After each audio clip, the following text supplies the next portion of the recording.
Hello everyone, this is Zainab Noor and my report in Morphosyntactic System of English is Phrase Structure Rules on Sentence and Nucleus.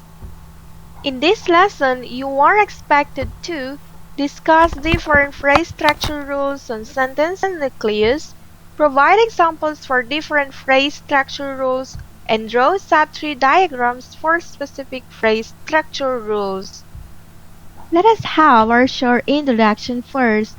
We all know that any speaker of any human language can produce and understand an infinite number of sentences.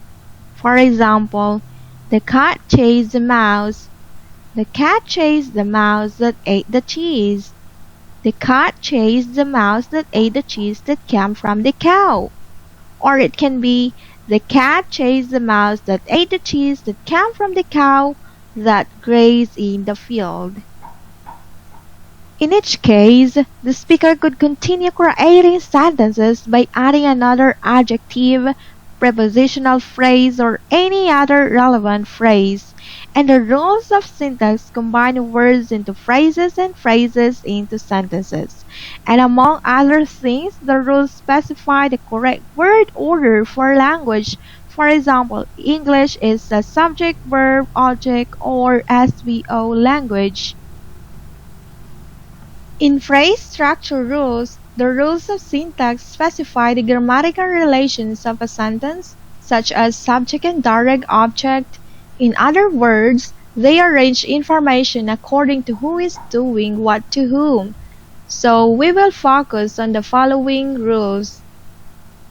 Number 1, we have that S, which stands for sentence, and it consists of two phrases such as NP or noun phrase and the VP or the verb phrase.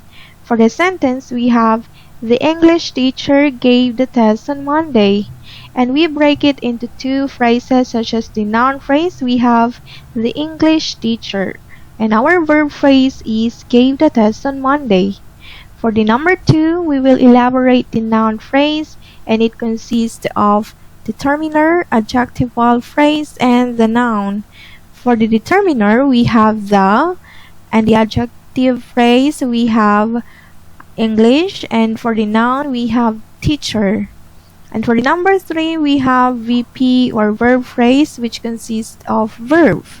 And we have this verb gave. And number 4, we have VP or verb phrase, which consists of verb and the NP or noun phrase. Our verb here is gave, and the noun phrase is the test. And for the number 5, we have NP or noun phrase, which consists of noun phrase and PP or prepositional phrase. So our noun phrase here is the test, and our prepositional phrase here is on Monday. And for the last rule, we have PP or prepositional phrase. It consists of P or preposition and the NP noun phrase. And our preposition here is on, and our noun phrase is Monday. These rules can be interpreted as follows. For the number 1, we have a sentence or S contains a noun phrase or NP and a verb phrase for VP in that order. That is, sentence immediately dominates a noun phrase and a verb phrase. And for the number 2, we have a noun phrase or NP can contain an optional determiner and adjectival phrase followed by an obligatory noun in that order. And the rest are verb phrase.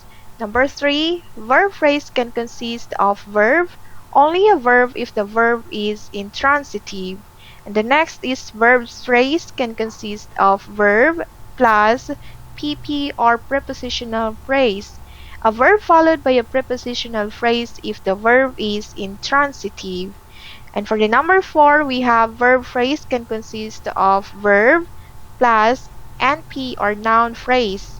A verb followed by a noun phrase if the verb is transitive. So let us have our practice time with a question, how do we build sentences? So we will use this example, the English teacher gave the test on Monday. In this sentence, we are going to identify the phrase structure rules with the use of tree diagram. So we will have this S, which stands for sentence, And let's break it down into two parts, such as the noun phrase and the verb phrase. Under the noun phrase, we have these three parts, such as the determiner, adjective, and the noun.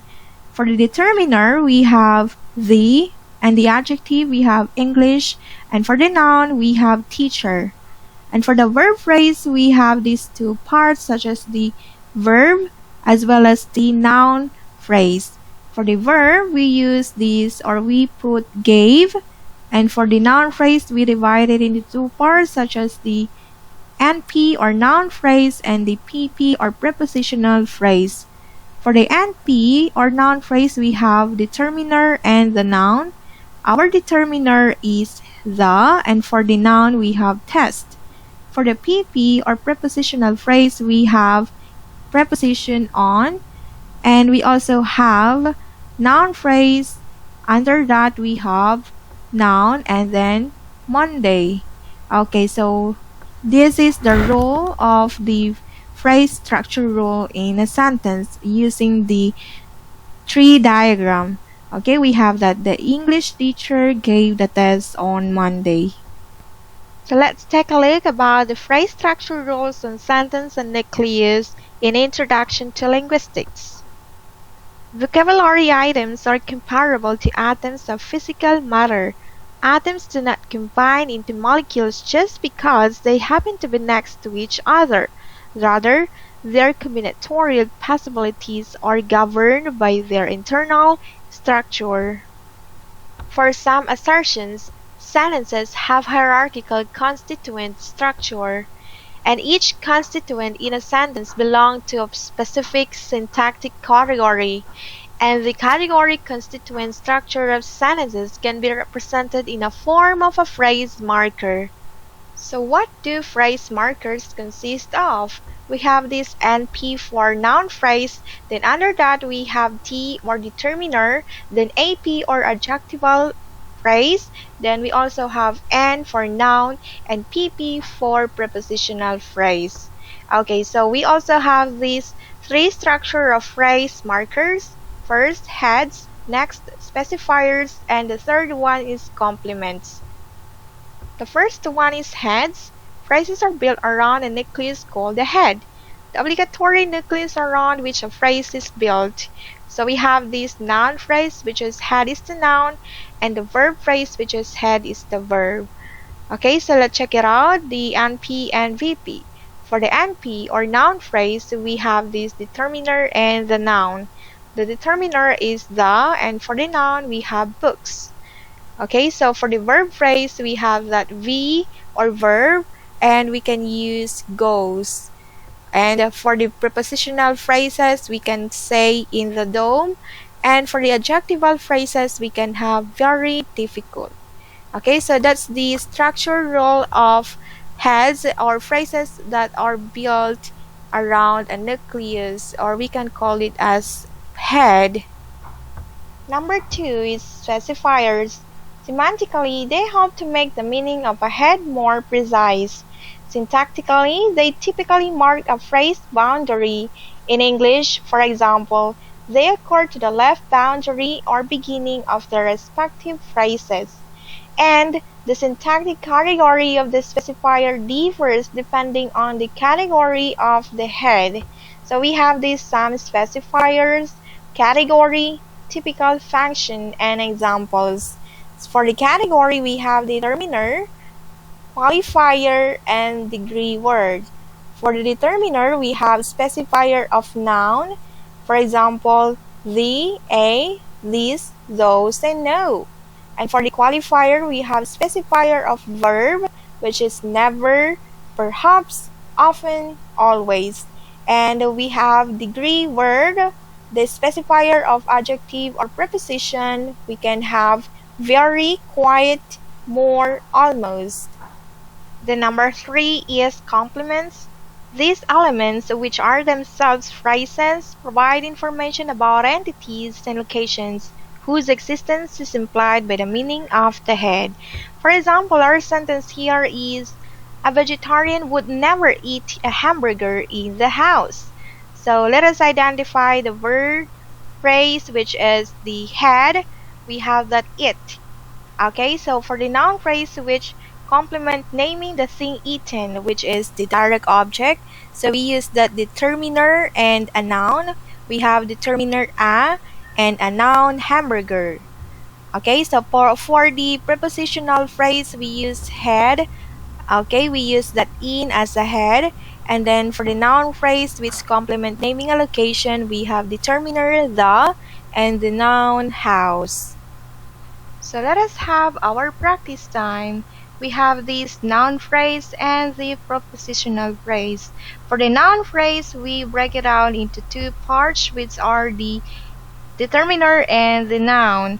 For the determiner, we use the, and for the noun, we have house. Okay, so for the prepositional phrase, we break it into preposition, which are the noun phrase and the preposition. For the noun phrase, we have this determiner and noun. We also have this preposition, we use in. And for the determiner, we have the, and for the noun, we have house. So let us have our activity. We are going to practice drawing three diagrams for the following sentences. Number 1, I never eat a hamburger. Number 2, the book's about the war. And for the number 3, she went in the classroom. Before I end this presentation, I would like to cite my sources such as the presentation of Lit Swallow Eugene and the book of Introduction to Linguistics. Okay, so that's all for today. I hope that you have learned from this lesson. Thank you for listening. Goodbye.